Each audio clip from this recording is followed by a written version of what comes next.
Okay, well, seeing those solo queue sandbagging moments is perhaps the most relatable thing we've seen today.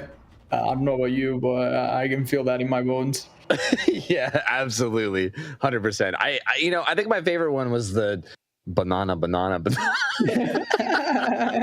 Oh God! Honestly, maybe it's just me lacking sleep, but that one had me dying for some reason. Oh Lord! All right, well, hey, I'm excited for this match. We have the wild card challenge too that won, so we can go over and see what it is. There was only 2 to choose from, and we had saving these for later. So survivors must open all chests on the map and leave the contents in front of one of the exit gates. So essentially, they're going to be building like a little item shrine for the killer on their way out, which is kind of nice. I like it. Kind of wholesome.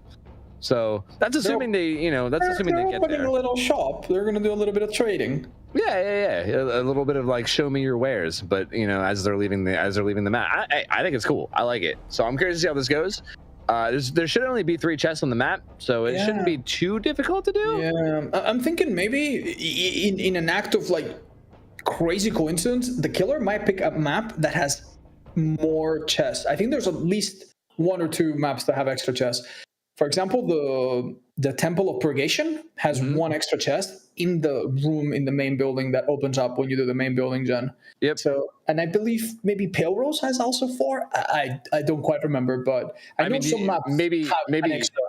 Maybe Midwich if you open up the Easter egg room. If you count that. I don't know if you want to count that or not. Oh my God, that's actually brilliant. Oh my goodness. Oh, pick Midwich and it bamboozle them, Midwich is a fairly killer-sided map. Many killers have chosen to send themselves to Midwich. If they pick Midwich, we count the extra chest that you need to do some wizardry to open. Yeah, it is technically a chest on the map, technically speaking. But if you don't get certain... I'm pretty sure that there's times where it's not even openable. If you don't get the chemistry room gen, which is not guaranteed, I don't think you get it. I've heard a theory that if you burn an offering, they're always there. The gens that you need. I don't know if it's true. I've never tested it, but I've heard that theory before. Okay. So would that count for picking the map and kill your friends? But offerings are disabled. Oh no. Oh gee. Okay. Well, Vixie. Let's just hope we don't get Midwich. Midwich, or we're gonna have to phone polyester at 3 a.m. and figure out exactly what we're doing here. Yeah, I'm not 100% sure. So hopefully we just don't go there. And again, we also still don't even know what the killer is. We're thinking it's probably going to be Spirit, but we don't know 100%. Yeah. I do think Vixie is capable of playing a variety of killers, as far as I'm aware. Yeah. So it could be. It really could go any way. But either way, I'm kind of expecting a pretty good performance here. So I'm curious to see how it goes. Vixie gets down to it. I think she's also very competitive when she gets to it. And I'm expecting a very difficult game if survivors don't really fight using all of their tools. Also, someone in chat is asking, is this pre-recorded? Tofu, are you pre-recorded? Yes, this is pre-recorded. We knew you were going to ask that question. Yes, so, exactly. Big brained. We got you. Thank you for helping. Keep the appearances. I got you. Don't worry about it.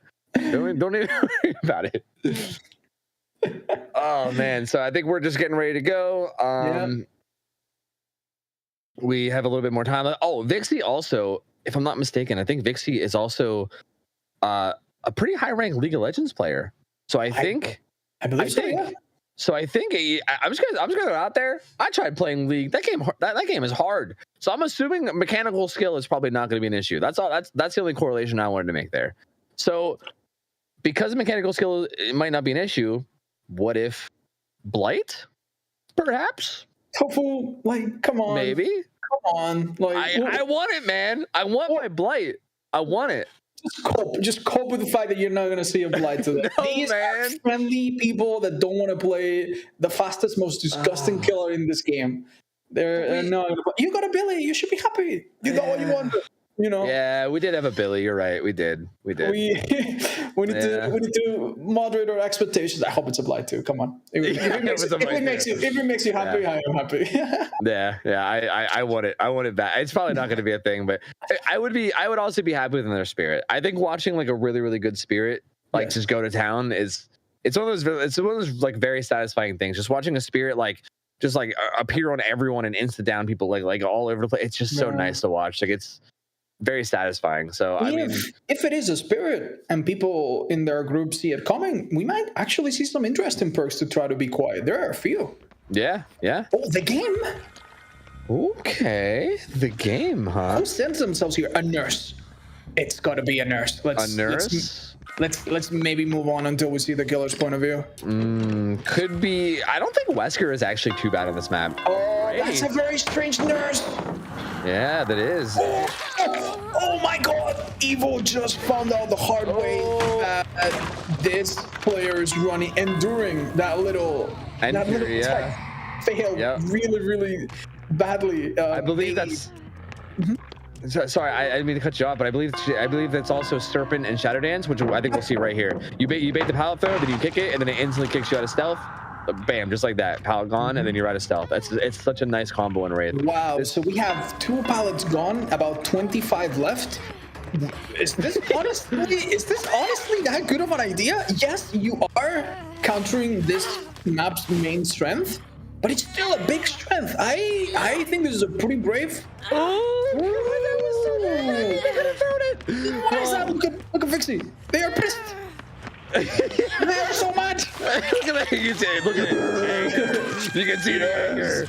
This Velas is getting mad stacks. Okay, one of those pallets are going. Oh, goodbye. Wait, the blend happened. Yeah, okay, so one very interesting thing that happens that many people don't know about, when you get blinded, you cannot lunge. So even though the player was within lunging distance, you literally physically cannot do an extended lunge as a killer. Yep, you can only do a very short swing, yep. So Elix there somehow both messed up but also saved themselves. That's crazy. Yeah, it's very interesting. I do think, like, you're talking about the map choice, but maybe it's actually kind of 10,000 IQ. Because the map has so many good pallets, but then you also have this pallet destruction build, it kind of like lulls them into a false sense of security, right? It does. Like, oh, it's the game. We have so many pallets. We're totally safe. And then next thing you know, you're spirit-fearing pallets in their face, and they're like, oh God. And then they start falling apart.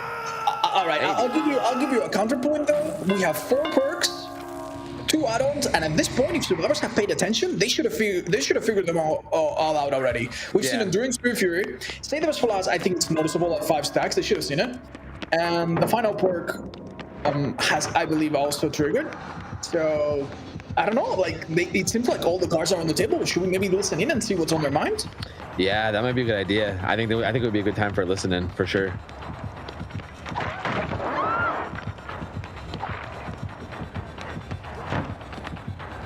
Almost there, CB. No worries. That was wow. I'm like I have a flashlight. I think you're near me. Let me see if there's a totem here. No, I need a totem to boon. Are you good, Mama? Can you run for more? Or should I come with a flashlight? Might need a flashlight. Oh, let me run to you. I'm about to go get my stuff from the basement because I feel naked without it. Oh my God, I'm looking for a totem. I can't find a single totem. Are you still downstairs, milady? There you are. Yeah. I have windows. I'm gonna go down.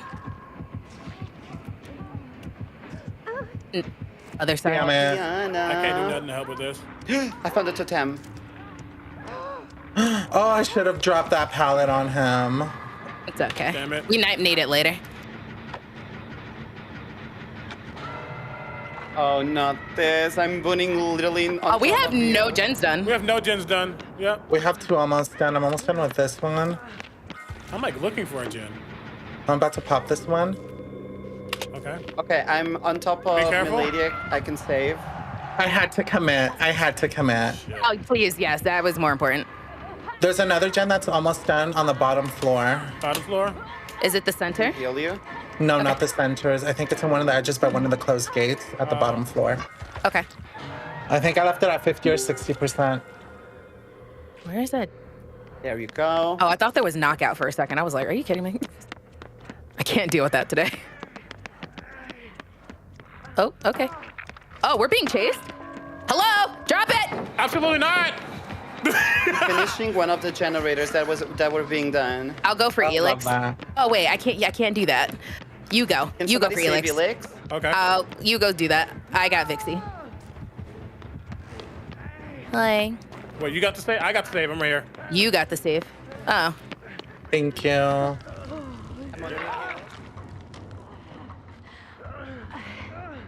I gotta say, I really like the comms. I feel like every time we very remarkable coordination, despite being one of those maps where the hell am I? Yeah.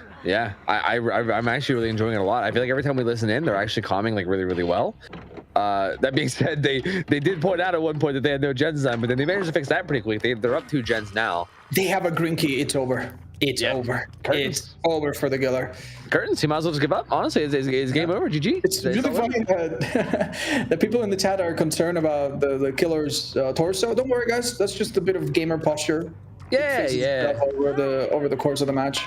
Yep, it'll be fine. Oh, will that be a burn? No, not quite. A little bit late. A bit too late. Yeah. Little bit late. That's gonna be Elix's second hook. So. I mean, starting to get there, starting to get towards some kills. The build, I gotta say, I gotta respect this Wraith build. It's very just like aggressive, like not a lot of slowdown. Yeah. Just get in there and kill people, right? There's Spear Fury. Look at that. There's the combo, and again, that's basically what this build's all about. Taking advantage of all the pals that are on this map. You just let them just go in and let them stun you. It doesn't even matter. And then eventually they'll break over your face, and you get a free hit. It's quite funny that we had. Confetti running windows so that they could find every little bit of safety in this map, but I think they confused a breakable wall with a pallet at one point. Yeah, I thought was a bit funny because that perk just shows you something that you really can know nothing about. Yeah, it is kind of odd, right? And they both look vaguely similar. Like they do. It's a very easy mistake to make. Yeah, it is kind of funny. Just getting hard debated by a windows opportunity. Oh, that's not good. Oh, they came out immediately, which forces the a burn? No way. Elix is out of luck. That's Death Hook. No, that's Death Hook. And if there's no decisive strike, that's Death Hook. So that's gonna be a kill. I think Elix likes their self-healing build with inner healing, but you cannot go into a locker against a stealth killer and be 100% safe from it, I guess. Yeah, it's you never know what they're gonna be if they can like see you getting into it. It's just I think the Wraith just happened to turn the corner like right as Elix was getting in the locker, and it's no warning. Bad timing. Just really unfortunate timing. But that's a kill with 3 gens left. Yeah. Tough. Many sabers plus stacks, meaning the killer recovers really quick after every attack. Another gen about to pop is a nice thing for survivors. Bar, though, now on their final hook stage, though Confetti might be taking the chase. That would be ideal. Doesn't look like it. No, it looks like the chase dropped. I think it's actually I think it's actually Bard who's getting chased. And that's going to be very not good for these guys. If Bard goes down and gets killed, then that's going to be we haven't even spoken about their wildcard having to do chest searches and bringing all the items. Honestly, this might actually be the worst map in the game to bring items to because the gates are both top floor. It's actually such a trek to just get all the items up there.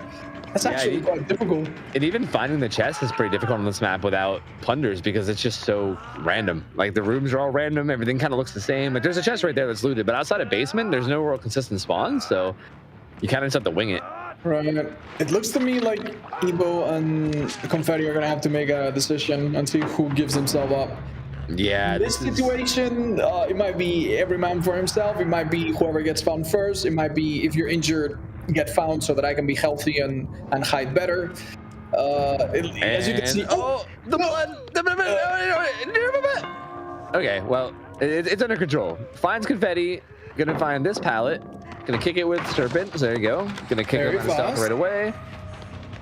And yeah, this looks like it's probably gonna end up being a hatch situation. Unless, I mean, we are in the game, so you never know. You could end up finding yourself in it. Well, no, this pallet's not very good. Oh, okay. Live kicking in. Okay. We have an Angry Fox. And there's another safe pallet here, but can they get Spirit Fury off? No Spirit Fury. You can tell they thought about it. Confetti's playing very smart here. Not taking any chances, just pre-throwing pallets, not giving a chance for Spirit Fury to proc.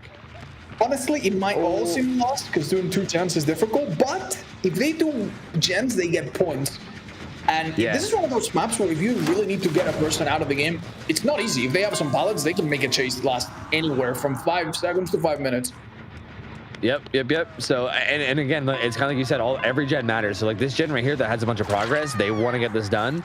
And likewise, Vixie doesn't want them to get done, right? Any advantage you can get that is true. Yeah, like you're basically denying them subs so that you can potentially be the winner yourself. So it's a very good strategy here to try to keep this gen from getting done. I think this is only Confetti's second, so she's not gonna be dead yet. I think Vixie has turned into a rare species of idiot sandwich. She was sandwiched between two bread.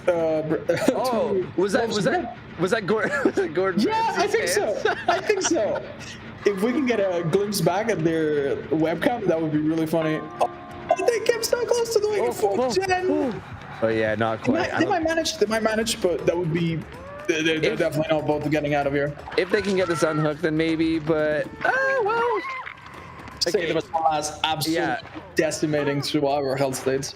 If Confetti runs straight to that gen and then does it, she might be able to get it done before she dies. But I think that might be a better idea than try to escape this incredibly fast stealth killer. There's no way to get away from this.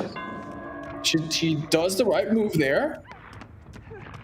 Tough, so tough. Yeah, honestly, I was gonna say Vixie can maybe even just face tank these pallets. Just walk right into them while stealth. Just like They might be a bit excited that they're doing really well and not realize they have a spirit fear. What was that? Not a stun. Not quite a stun. I think there might be a lot of ping things happening here as well. I believe. Yeah. So that might have a lot to do with some of this, but it's just a matter of time. Yeah, there's the Spear Fury. It's a matter of time at this point. I mean, it makes me sad that Evo is hanging on to the hook because not even a hatch for Confetti. That might be misguided teamwork. It might be selfish. Well, if I'm not gonna make it, neither are you. You're all going down with me. Yeah, I'm not sure which one that is. That is not a hook though. You need to go around. Confetti could. I think they'll still make it. Never mind. No.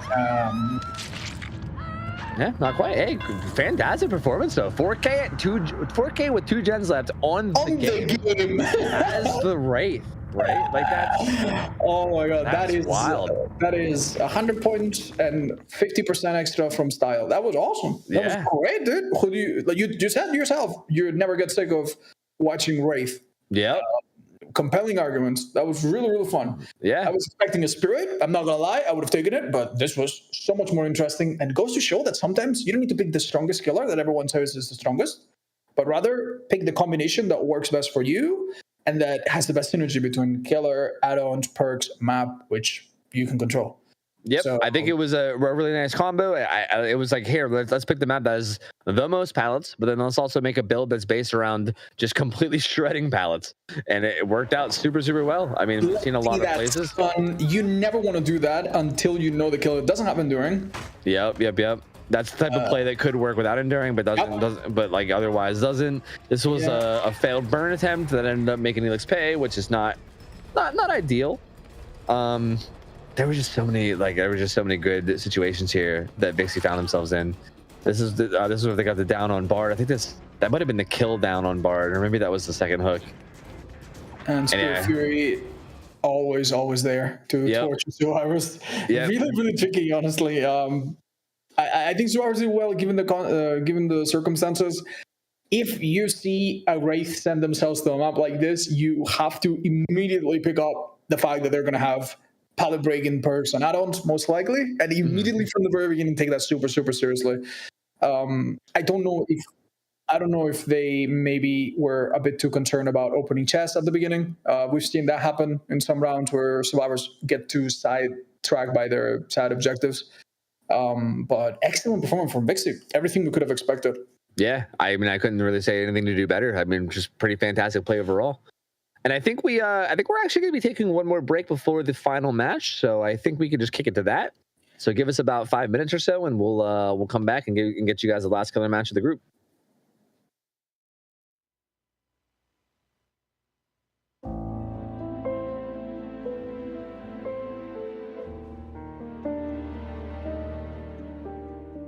Limitations are often accepted. Simple constraints of evolution. A poor performance indeed. There will always be those who defy progress. Self-destruction will be their fate. Only those deemed worthy of Ouroboros will earn the right to transcend their humanity and achieve true potential. Chapter 25, Dead by Daylight, Resident Evil, Project W. A visionary as brilliant as he is ruthless, Albert Wesker is always a strategist. You may think you've gained the upper hand, but he's already 2 steps ahead. While his intellect stands unrivaled, certain circumstances require brute force. Wesker's virulent bound is a relentless burst of speed, powerful beyond human capability. Anyone blocking his path will be seized within his grasp and receive the Ouroboros. But be warned, few are capable to resist. Should a survivor find themselves affected by the virus, they're dangerously vulnerable to Wesker's machinations. First aid spray may provide temporary relief, but there's no delaying the inevitable. The consequences depend on how deeply one is affected by the Ouroboros. End chases quickly with superior anatomy. Whenever a survivor quickly vaults in front of you, your next window vault will be done with intimidating speed. Remain calculated under pressure with awakened awareness. When carrying a survivor, the auras of any survivor in your terror radius will be revealed. Leave no loose ends with Terminus. Once 5 generators are completed, any injured, downed, or hooked survivor will become broken until the exit gates are opened. When broken, survivors cannot be healed or heal themselves from the injured state. Once the exit gates are opened, the broken status will remain for up to 30 seconds. You can't hide forever. A mission can be unpredictable. Sometimes it's safer to keep people guessing. No one knows this better than Ada Wong. Her ability to thrive in a high-stakes environment makes her an ideal partner in the field, provided partnership suits her goals. Keep a watchful eye on your adversary with Wiretap. Repair a generator to install a spy trap, revealing the killer whenever they approach. Find opportunity in misfortune with reactive healing. Heal your wounds faster when a teammate becomes injured in your vicinity. The perfect distraction. Succeed where others have failed with low profile. When you're the last survivor standing, hide all scratch marks and pools of blood for a lengthy duration. A selfless act can make all the difference. When all seems lost, Rebecca Chambers leads by example, facing grave danger to assist those in need. Her medical brilliance keeps teammates alive and inspired, even if it puts her own safety at risk. Use altruism to your advantage with Better Than You. Any survivor you heal will be motivated to complete their objectives faster, receiving the temporary action speed boost. Your presence calms those in the entity's clutches. Approach a hooked survivor with reassurance to pause their struggle progression for a duration. Put your reflexes to the test with Hyper Focus, which provides a repair progression bonus for every great skill check in a row. Consistent success will increase the skill check frequency and repair progress boost, as well as the skill check difficulty level. Resistance is noble, perhaps even admirable. However, the Ouroboros cannot be stopped. Experience true evolution in Dead by Daylight, Resident Evil, Project W. Let's finish this.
And we are back. So we have one more game, the final game of the whole tournament. It's been a long day, but we got one more. And since there's no one else left to play killer and I can't possibly offend anyone, this next match is probably going to be the best match ever. I'm personally very excited about it. We're going to see a master hag doing their thing, which is to torture the survivors. I'm looking forward to that. I'm guessing it's going to be hag. It's Elix. There's no way it's not. Elix they have like 1 million hag hours. It's going to be hag. Yeah, there's like these little there's like these little leaderboards that exist for DVD where you can like check stats for people. And if you go to like the hag stats, it's like Elix above everybody. Like just so much playtime on hag. I would be shocked and appalled if there was anything other than hag going into this. So I feel I'm like 99.9% confident on this. So I'm pretty positive. I'm really curious to see how this is going to go. I mean, again, a masterclass hag is not something that's easy to deal with at all. And of course you know that because you yourself are also a very seasoned. Okay. All right, Otz. You're gonna do me like this, huh? You're gonna do me like this, right at the end, huh? Yeah. All right, man. It's now I can get away with it. So. Yeah. True. Hey, OhTofu does not like playing as the hag. He probably doesn't like to play against the hag. He wouldn't like to be in the same room as a hag. He's not super into it, but I think he will appreciate a good strategic match of hag. I think he'll like that much. Yeah, I can appreciate it from like the spectator point of view, just watching.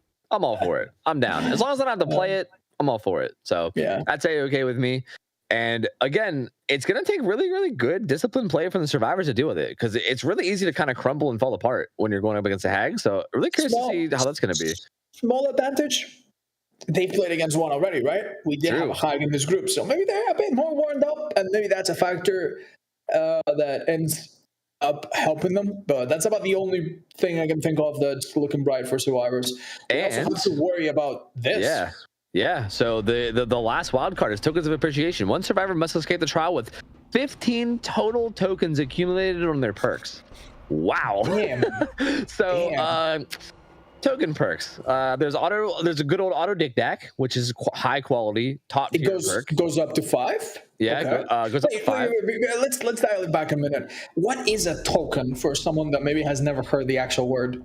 Yeah, you're right. Okay, so a token is basically a little like number that gets tied to your perk. There's certain perks in DVD where you can get tokens, and it's basically just like a little mark on your perk, and as you get more tokens, a different effect happens. It usually means that your perk gets stronger, but there's also some perks where like an effect will happen, and when an effect happens, it consumes a token. Yeah. So it's essentially just a counter for your perk. It's essentially what it is.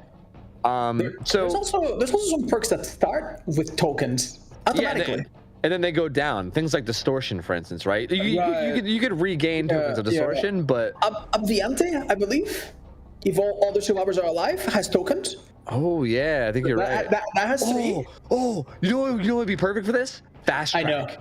Fast track gets so many. You can get up to like 20 tokens on just that perk alone. Yeah, but I'm gonna give you a counter argument for that. So for fast track to happen every time. Fast track is unique because it gives multiple tokens per activation, right? Yeah. So if your teammates get hooked, you get 3 tokens. Another hook, now you have 6. Another hook, now you have 9. But here's the problem. Do you think that you can play against Elix, give them 5 hooks on your teammates, not on you, maybe extra on you, and live to tell the tale?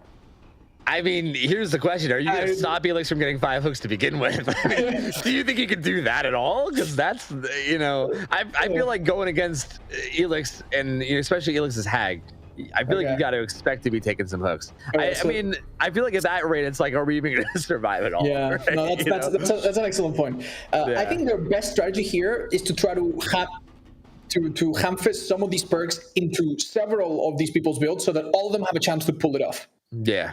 That's probably right. I do think we have an intro video that we can check out. I mean, I think we've already been talking up Elix quite a bit, but we should probably let Elix do the talking. So let's do that right quick. Hola, mis amores. I'm Elix.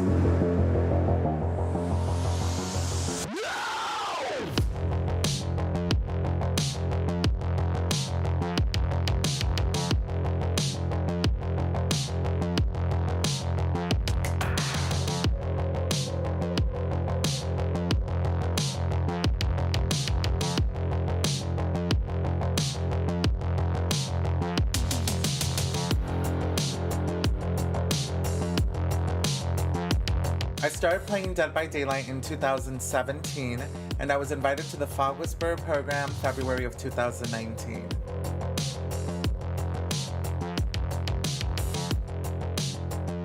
I am a killer main, although I have been playing a lot of Survivor recently. My favorite killer is the Hag, La Bruja.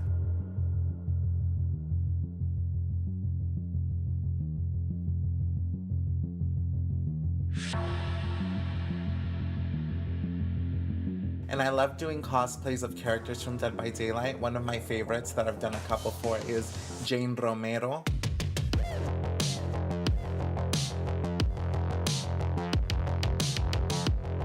I've also done Lisa Garland, one of my favorite characters from Silent Hill.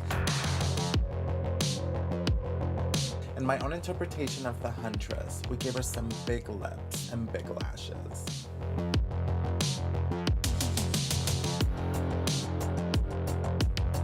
And also, one last thing. Remember to be resilient and have fun. I'll see you in the fog.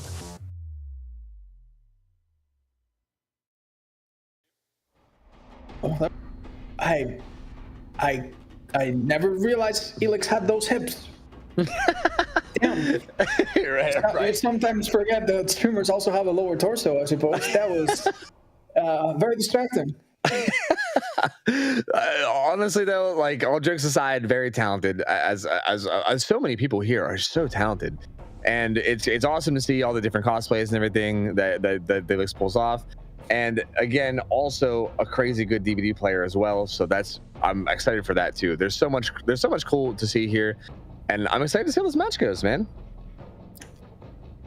Yep. One thing that Elix might not appreciate is the fact that we cannot allow purple add-ons. So no Rusty Shackles, which is one of the more oppressive add-ons for Hag. Yeah. But what does that leave us? Well, another million other amazing add-ons that are green or below. So yeah, Cicada for range, the one that sets your setting speed faster. That one's really good. Yeah. There's so many. Okay, here's my question to you. What map do you go to as Hag? Okay, I mean, you don't want to just follow someone else's footsteps. So you're not going to go to Midwich because that's being second to that idea. So Midwich is the absolute go-to map for Hag. Yeah. You can teleport from anywhere to anywhere. Exit gates are horribly close to each other. Narrow hallways, horrible hooks that are difficult to unhook against. But if we take that away, damn, that actually makes it a little bit tougher. See, it's interesting because you can pick your exact map, not just your realm. So that opens up things like Wrecker's Yard or maybe Cool Tower, and it looks like Suffocation Pit. Ooh. This is interesting. Not bad, in fact, good. But look at that. We found someone 5 seconds into a game. Yeah. To be fair, though, that doesn't really mean a lot for Hag, because Hag's not really a chase killer. No, so. in fact, it is a negative. I think that if survivors harass her from this point on, and make sure that she doesn't get a lot of setup, it is difficult to bounce back. I've been in this situation and I've regretted it.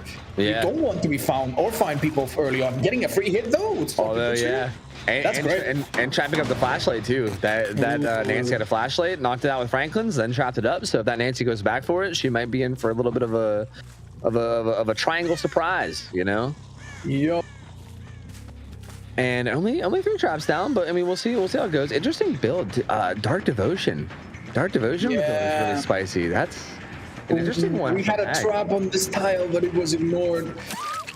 Good moonwalk though, solid. Yeah. We said Hag's not a chase killer, and he said, yeah, watch me, and then fantastic moonwalk there. We have 2 traps on a single tile, a bit overkill, but it does make sure that someone's going to step on it. It's mostly there for the item, I believe. And is it going to play off? Oh my god, I just saw blood there. Survivors are sometimes little gremlins that really want their items back as soon as possible. Yeah. And that is often their downfall. Knocking that item out too. Probably gonna trap this one as well. Yep, taking advantage. Oh no! Why is Franklin such a staple? It is. You see so many Hags doing it. Franklin's, you knock the item out, you trap it, and then they just can't. Look, they can't resist. They can't wait. Was that even it? I think was that. No, Yeah, that was Vixen who just lost their flashlight. Yeah, going back for it. I'm telling you, like, can't. It's like seeing a building collapse in slow motion. You just want to stop it, but you can't. Yeah, the survivors can't resist going back for their items, dude. They're like, no, that was mine, and they want to run back and pick it up, and then So, there's fast has been the. Oh, they need to make sure not to hit great skill checks though, because otherwise they lose. They need to make sure they purposely. So they have a strong perk that they can't use. That is really tragic. There's a fast track there as well. Counterforce is an interesting one. You get stacks on counterforce when you cleanse totems, do you not? I don't think you get a number though on it. Do you? I don't know. Actually, I'm not sure. I don't think so. We'll see. We'll see. Oh, wait, no, don't quadruple boon. What? No, this is only 2 boons. No, counter. Oh yeah, wait. It's counterforce and this. I mean, I think this was the right play strategically, but it's not the right play for the wild card here. Okay, so now the survivors are dealing with the ugly fact that this map is very, very, very thin in the middle. It's very bottlenecky, and now you just simply cannot get inside this web. Yeah, in fact, I think they're about to get out really quickly. Yeah, I agree. This is a situation where look at those rocks. You literally have such a terrible bottleneck. You gotta go in. Yeah, this is some like Battle of Thermopylae 300 Spartan shit right here. Like you pull down the hot gates of fucking. Literally gonna die on her first hook. Yeah, and again, it's so hard to deal with these situations. And look at this, securing the kill as well. And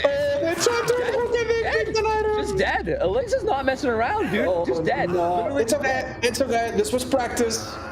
They all will agree to play it out again. I don't think. You don't understand, Tofu. We have a sponsor coming. We have to fill in. We needed another 5 minutes of gameplay here, dude. It's not ready. Well, then I guess Alexa better let him bleed out. I don't know, because I don't think. It's just over just like that. That's crazy. I mean, hey, that's the danger of Hag though. We were talking about it earlier. You get it down, you hook them in your web of traps. It's so difficult to get in there and do anything about it, especially on a map that has a choke like this. A big choke in the middle that you have to go through in order to get to the hook, and if it could just be held down and protected. If we can get a little bit of hopium, there is a small chance, about 11% chance that Evo could get out of that hook. And then Bard maybe dies, and then Evo gets the high. No, not happening. No. Okay. Well, man, that's wild. That was again fantastic strategic play. Like and they're so happy about it. Look at them. Good. Should be. That was a fantastic. I mean, I didn't expect anything less from Elix. I mean, probably the best known, probably one of, if not the best known Hag mains. Just good strategy, good overall performance, just completely shut it down, played smart. Not really much else to say about it. Just fantastic play. Yeah, that's like showing up to a movie theater and it's a great film, but it's only like 1 hour long. Like, I wanted some extra scenes. I wanted a bit more of that. I haven't finished my popcorn yet. That was short and sweet, but definitely very sweet. Well done to Elix. Yeah, absolutely well done. Super good performance. And I think we actually have some replays that we can take a look of, even though, again, the game was quick, but I'm sure we have at least something to look at. Yup. That one little item. Yeah, I do the item greed. It's so hard to present.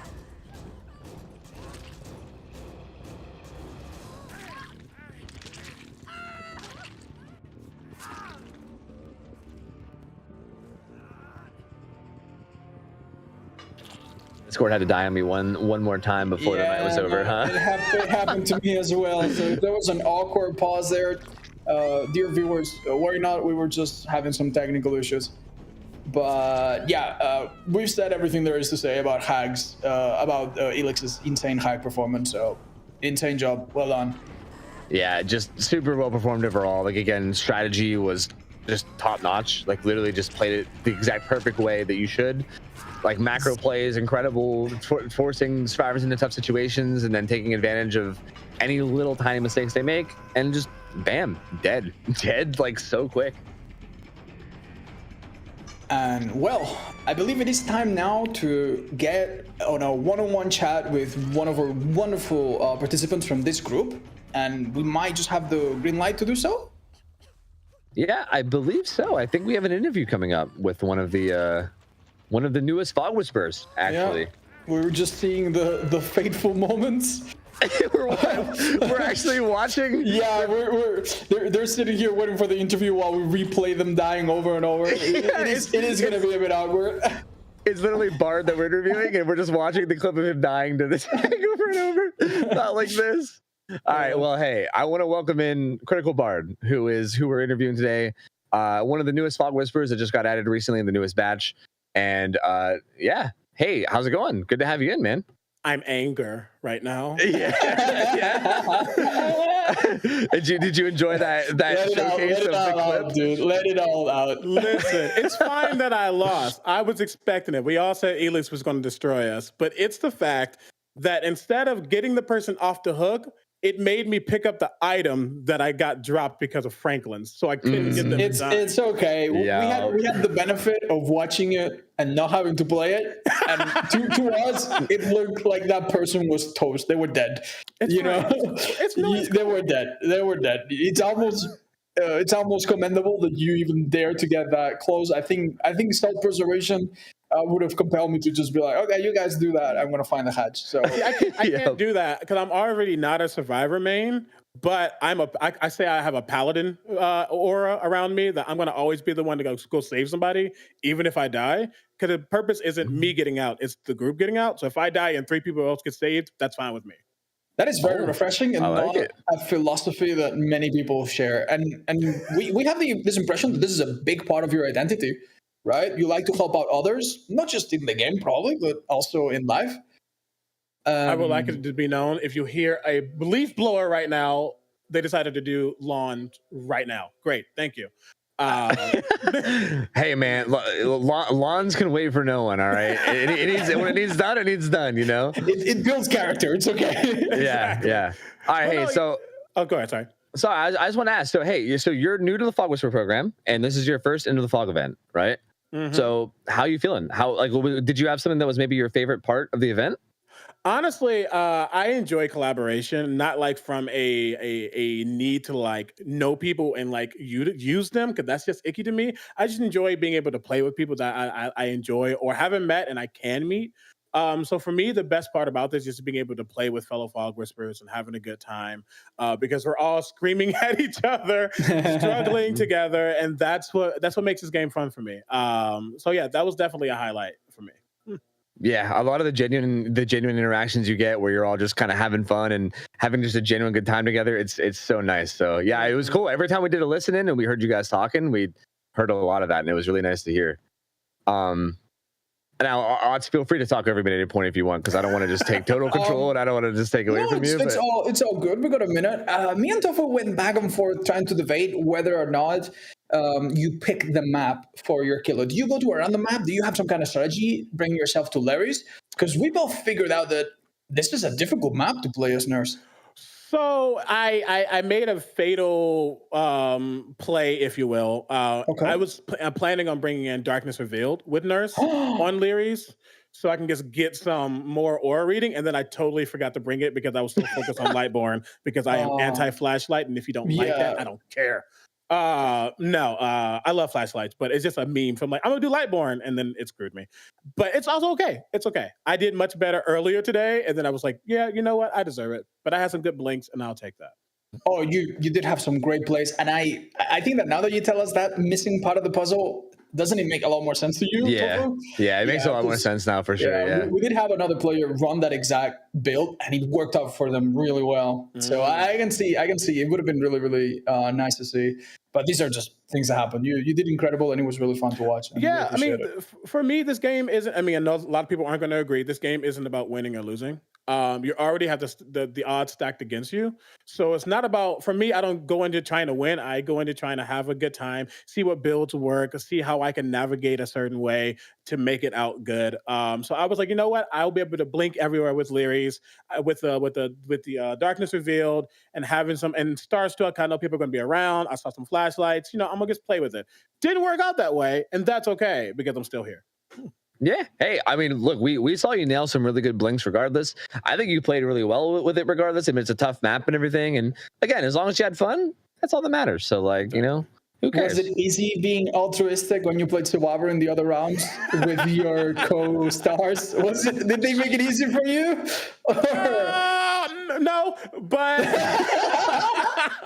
definitely not. But it's totally okay. I do love that Elix had a self-healing build and everyone had medkits. Like, how can you do this? How can you take care of them if they just all want to be strong and independent on their own right? It's crazy. Exactly.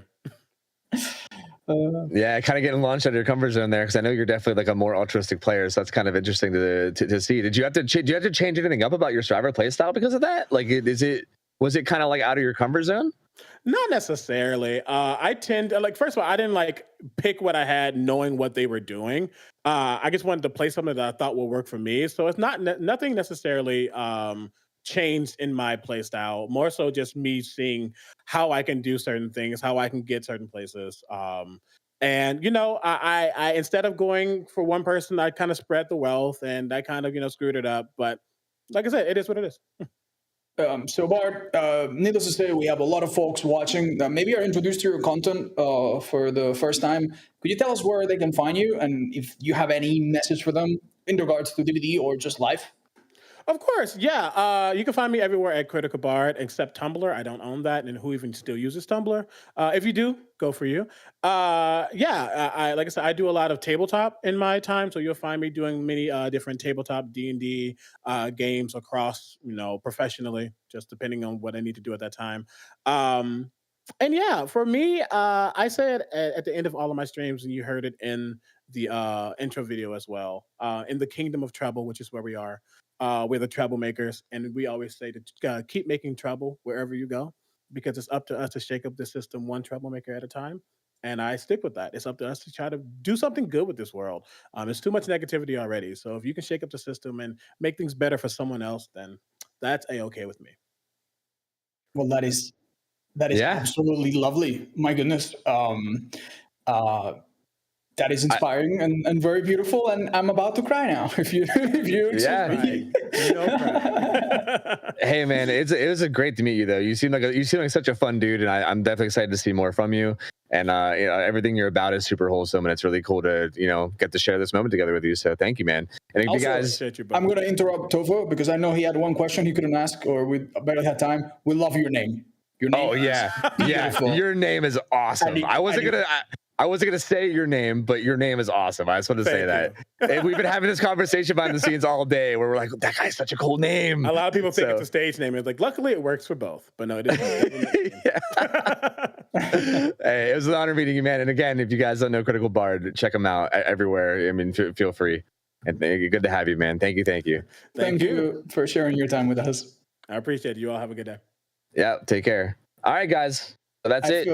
I feel fuzzy inside. What a lovely conclusion to this wonderful event. And it is our fourth time doing this. Yeah, fourth one, man. Yeah. It was a great event though. I had a good time. Friskk had to leave a little bit early because of something that was going on in her life that she couldn't really stick around for. So we're gonna be closing it out together. But this was a great event. I had a super good time. Remember, if you guys enjoyed any of the contestants that played in this tournament, check them out. They're all streamers. They're all fantastic streamers. Again, like I said earlier, they're all Fog Whisperers for a reason. They're all great content creators. They all have plenty to share. They all have plenty of things to love about them. Everybody should at least check out some people from this tournament. If you have not. Every imaginable platform that you use, they are there. Please find them. Yep. I would highly recommend checking out all of them, honestly. They all have so much to offer. So.